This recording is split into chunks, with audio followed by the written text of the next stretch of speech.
ओफो, आपको अब यहाँ आकर भी बस सोना ही है? बाहर सब कुछ कितना खूबसूरत लग रहा है, चलिए ना घूम कर आते हैं। सुगंधा, थोड़ी देर सोने दो ना। अभी तो 8 ही बजे हैं, 10 बजे चलेंगे, ठीक है पक्का?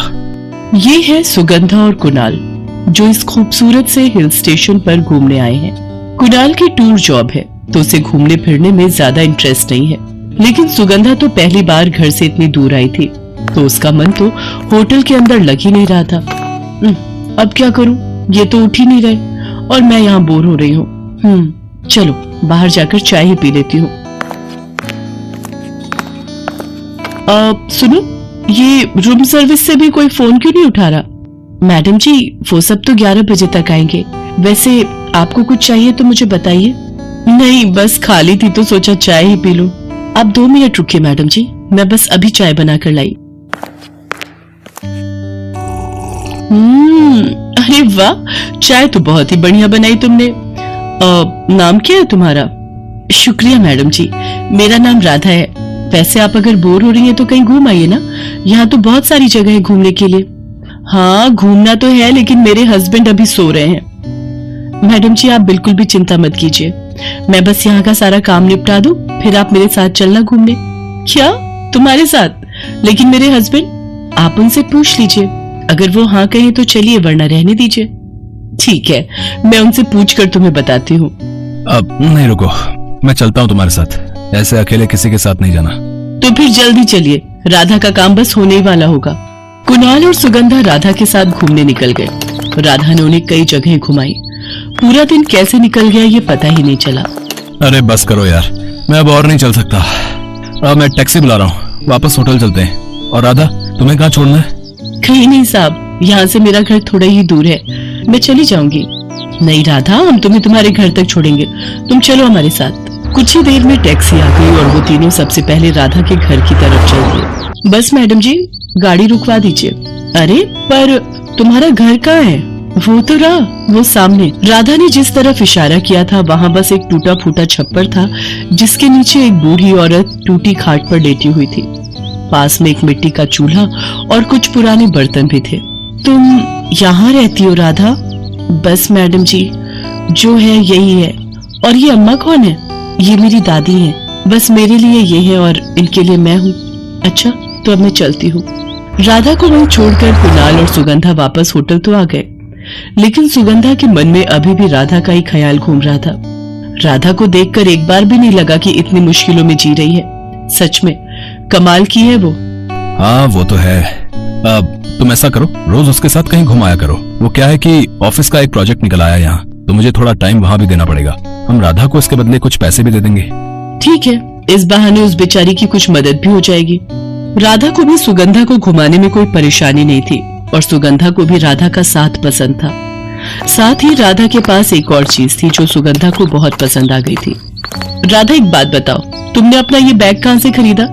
इसका डिजाइन मुझे बहुत पसंद है, ऐसा ही एक मुझे भी दिलवा दो। अरे मैडम जी, तो चलिए फिर मैं आपको यहाँ के सबसे बढ़िया बाजार में लेकर चलती हूँ।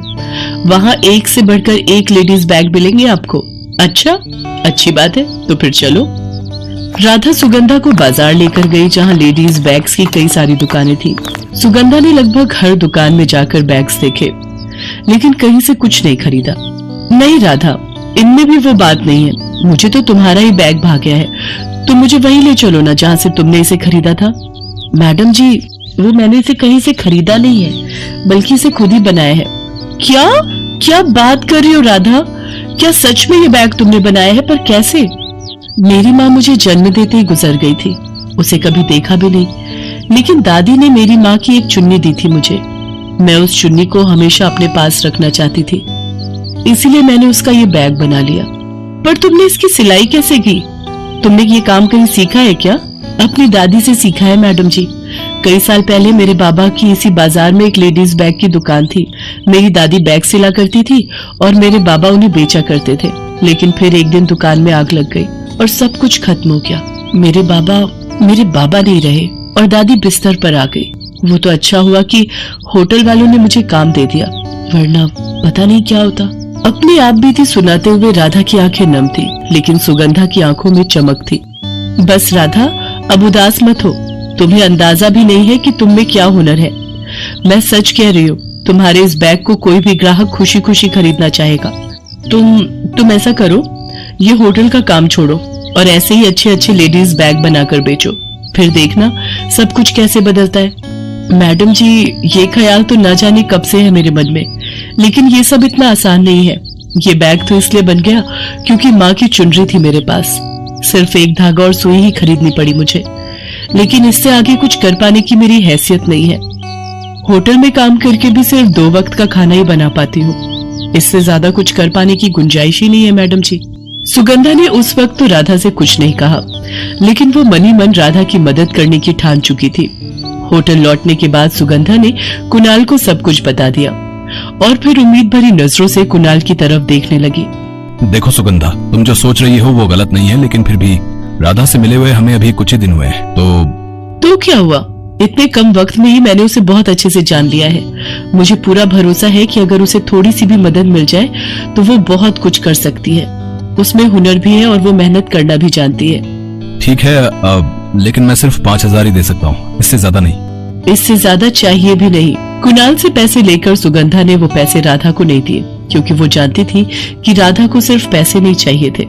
राधा, मुझे तुमसे कुछ बैग सिलवाने हैं, बिल्कुल तुम्हारे बैग जैसे। तो ऐसा करो, इसके लिए तुम्हें जो जो सामान चाहिए मेरे साथ चलकर खरीद लो। और हाँ, हमें अगले हफ्ते ही वापस जाना है, तो उससे पहले तक सिल लोगी ना? हाँ मैडम जी, बिल्कुल सिल दूंगी। आप बस अपनी पसंद के रंग का कपड़ा देख लीजिए चल के। बैग सिलने के लिए सामान खरीदते हुए राधा के चेहरे की चमक अलग ही थी, मानो वो हमेशा यही तो करना चाहती थी। दिन भर खूब सारी शॉपिंग के बाद सुगंधा ने राधा को उसके घर छोड़ा और फिर जाते हुए उससे कहा, राधा, ये सारे बैग हाथ से सिलोगी तो बहुत वक्त लग जाएगा। ऐसा करो, ये पैसे रखो और कल ही जाकर अपने लिए एक सिलाई मशीन भी खरीद लेना। लेकिन मेम साहब, ये पैसे, इन पैसों को अपनी सिलाई के पैसे समझकर रख लो, ठीक है? राधा अगले ही दिन अपने लिए एक सिलाई मशीन खरीद लाई और अब वो होटल के काम के साथ साथ पूरे मन से बैग सिलने का काम भी करने लगी। एक हफ्ता कैसे बीत गया पता ही नहीं चला और आखिरकार सुगंधा और कुणाल के वापस जाने का वक्त आ गया। मैडम जी, ये आपके सारे बैग, एक बार सबको अच्छे से देख लीजिए। अगर कुछ बदलना होगा तो मैं अभी घर ले जाकर कर दूंगी। नहीं, उसकी जरूरत नहीं है राधा, तुम ये सारे बैग यहाँ रख दो। और सुनो, हम लोग शाम को 6 बजे यहाँ से निकलेंगे। मुझे बाय कहने तो आओगी ना? हाँ मैडम जी, बिल्कुल आऊंगी। देखते ही देखते शाम हो गई। कुणाल और सुगंधा जाने के लिए तैयार थे, तभी राधा वहां हाफती हुई पहुंची। मैडम जी, माफ कर दीजिए, थोड़ी देर हो गई इसे बनाने में। ये लीजिए, इसे मेरी निशानी समझकर अपने पास रखना हमेशा। ये कहकर राधा ने एक लेडीज बैग सुगंधा की तरफ बढ़ा दिया। वो देखने में बिल्कुल वैसा ही था जैसा कि राधा ने अपनी माँ की चुनरी से बनाया था। ये तो तुम्हारा है ना? नहीं मैडम जी, मेरा बैग तो ये रहा, मैंने इसे फिर से बनाया है आपके लिए। सब कुछ आसान था, बस बिल्कुल एक जैसा कपड़ा ढूंढने में थोड़ा वक्त लग गया। सुगंधा और कुणाल एक दूसरे को देखकर मुस्कुरा दिए और फिर सुगंधा ने अपने बैग से नोटों की एक मोटी सी गड्डी निकाली और उसे राधा की तरफ बढ़ाते हुए बोली, ये लो राधा, ये रख लो। मैडम जी, इतने सारे पैसे? नहीं, आप पहले ही मुझे सिलाई मशीन के लिए काफी पैसे दे चुकी हैं, अब मैं आपसे कुछ नहीं ले सकती। ये पैसे तुम्हें लेने ही होंगे राधा, क्योंकि ये तुम्हारी पहली कमाई है। क्या मतलब? मैं कुछ समझी नहीं मैडम जी। तुम्हारे बनाए हुए सभी लेडीज बैग्स बिक चुके हैं, वो भी बहुत अच्छे दामों पर, और ये उसी के पैसे हैं। क्या? पर ऐसे कैसे? उन्हें तो आपने बनवाया था ना? हाँ, पर बेचने के लिए। मैंने एक ऑनलाइन सेलिंग ऐप में तुम्हारे बनाए गए बैग्स की फोटो अपलोड कर दी थी और जैसा कि मुझे उम्मीद थी, कुछ ही घंटों में तुम्हारे बनाए सारे के सारे बैग्स बिक गए। सबकी ऑनलाइन पेमेंट आ चुकी है, अब बस बैग्स की डिलीवरी करवानी है। राधा, शुरुआत हो चुकी है, बस अब तुम्हें मेहनत करते जाना है। इन पैसों से तुम सबसे पहले एक मोबाइल फोन खरीदना, ताकि हम मिलकर इस बिजनेस को आगे बढ़ा सके। सुगंधा बोले जा रही थी और राधा एकदम सुन्न खड़ी थी। ये सब उसके लिए किसी सपने जैसा था जो सच हो रहा था। होश आते ही वो सुगंधा के पैरों में गिर गई और सुगंधा ने उसे उठाकर बड़े ही प्यार से अपने गले लगा लिया। इसके बाद सुगंधा कुणाल के साथ वहां से चली गई, लेकिन जाते हुए राधा को वो हौसला दे गई जिसके दम पर अब राधा अपने सारे सपने सच कर सकती थी।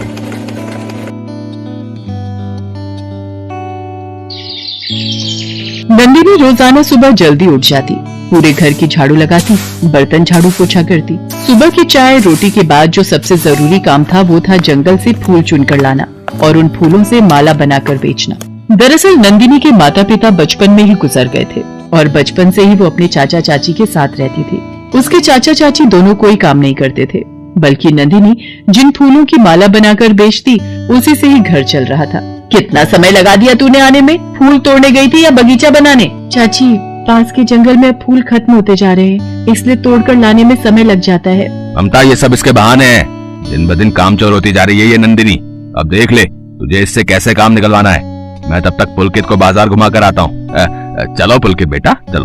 बता कहाँ लगा दी इतनी देर, वरना झाड़ू से तुझे इतना पीटूंगी ना कि तुझे तेरी नानी याद आ जाएगी। चाची, मैं सच कह रही हूँ, पास के जंगल में बिल्कुल भी फूल नहीं है। चल मान लिया कि तू सच बोल रही है, तो एक काम कर, कल से तू पास के जंगल की जगह वो दूर नगर के पास जो एक जंगल है ना, वहाँ से फूल तोड़ कर लाया करेगी। चाची, वो जंगल तो बहुत भयानक है, मैं वहाँ कैसे जाऊंगी, और वो भी बिल्कुल अकेली, रास्ता भी बहुत खतरनाक है।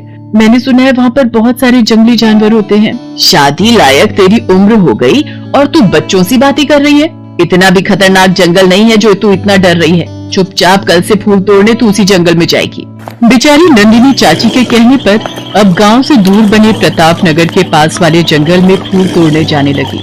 वो जंगल बहुत भयानक था। ये जंगल तो कांटों से भरा हुआ है, मैं क्या करूं? अगर फूल तोड़कर नहीं ले गई तो चाचा चाची बहुत गुस्सा होंगे, पर मुझे सचमुच बहुत डर लग रहा है, मैं फूल नहीं तोड़ पाऊंगी। नंदिनी भयानक जंगल देखकर डर जाती है, इसलिए वो बिना फूल लिए ही वापस आ जाती है। ये क्या, आज तू फूल लिए बिना ही वापस आ गई? मैंने तुझे कहा था ना कि तू दूर प्रताप नगर वाले जंगल में जाना।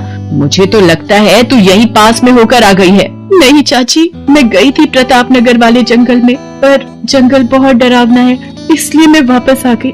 सच, मैं वहाँ नहीं जा पाऊंगी, मैं यहीं पास वाले जंगल से ही फूल तोड़ लाऊंगी, आप मेरा विश्वास करो। आज तेरी खैर नहीं, तुझे तो मैं मुफ्त की रोटियां तोड़ने के लिए नहीं पाल रही, यहाँ रहना है तो काम करना होगा। ममता, तुम चिंता मत करो, मैंने सारा इंतजाम कर लिया है। अगर सीधी उंगली से घी न निकले तो उंगली टेढ़ी करनी पड़ती है। मैंने इसकी शादी सुंदर सिंह से तय कर दी है। वो नंदिनी से शादी करने के बदले में हमें 50,000 रुपए देंगे। हाँ। क्या तुम सच कह रहे हो? अगर हम नंदिनी की शादी उस सुंदर सिंह से कर दे तो वो हमें 50,000 रुपए देंगे? चाचा, वो सुंदर सिंह तो एक नंबर का बदमाश है, मैं उससे शादी नहीं करूंगी। मैं भी देखती हूँ तू उस सुंदर सिंह से शादी करने से कैसे मना करती है। और सुन, कल फूल तोड़ने भी तुझे जाना होगा, वरना कल के कल ही तुझे उस सुंदर सिंह से ब्याह दूंगी। हाँ। नंदिनी फूट फूट कर रोने लगती है। बेचारी गरीब अनाथ लड़की अपने अत्याचारी चाची चाचा के साथ रहने को मजबूर थी। उसका इस दुनिया में कोई भी नहीं था।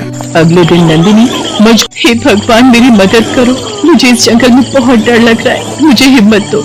एक काम करती हूँ, जल्दी जल्दी जो भी फूल मिलते हैं उन्हें तोड़ लेती हूँ। हाँ, उस तरफ फूलों के बहुत सारे पेड़ हैं, वहाँ से तोड़ लेती हूँ।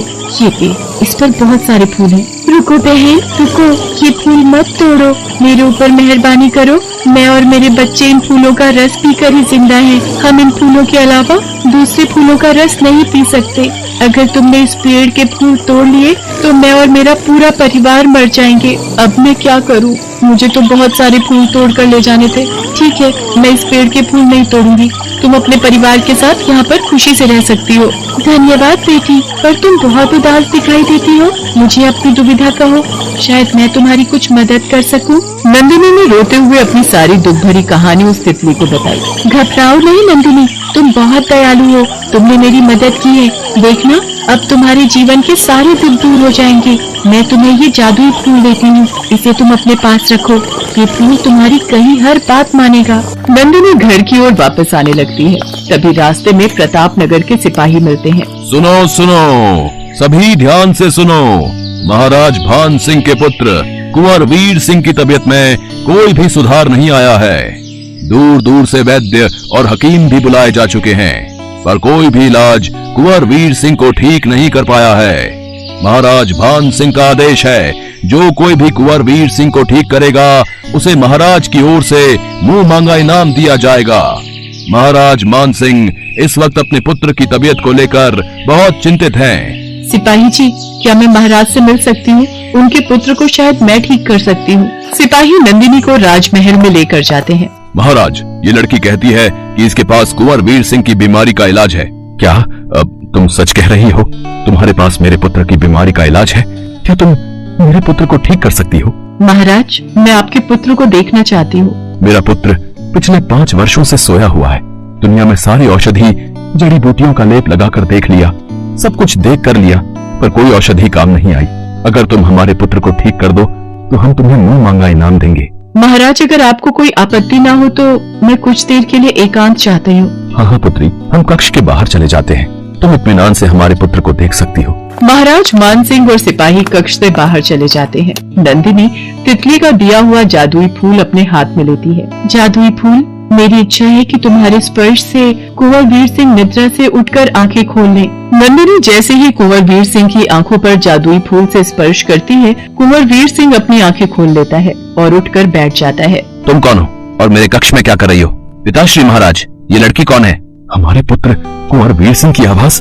इसका मतलब पुत्र तुम ठीक हो गए? ये तो चमत्कार हो गया। बेटी, तुमने तो सचमुच कोई जादू ही कर दिया।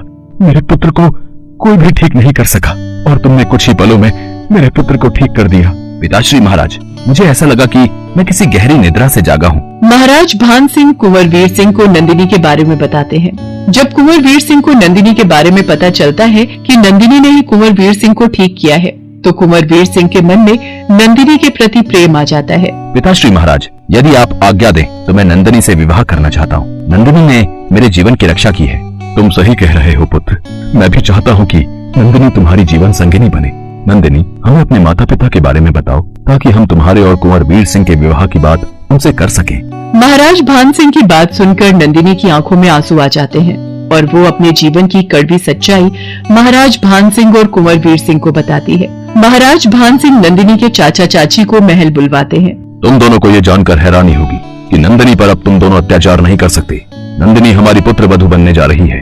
हम अपने पुत्र के साथ नंदिनी का विवाह संपन्न करेंगे और तुम दोनों को कड़ी से कड़ी सजा मिलेगी। महाराज, ऐसा मत कीजिए, हमें माफ कर दीजिए, हमसे गलती हो गई। नंदिनी, तू ही महाराज को समझा। हम दोनों तो तेरे चाचा चाची है ना। हमें माफ कर दे नंदिनी बिटिया, माफ कर दे।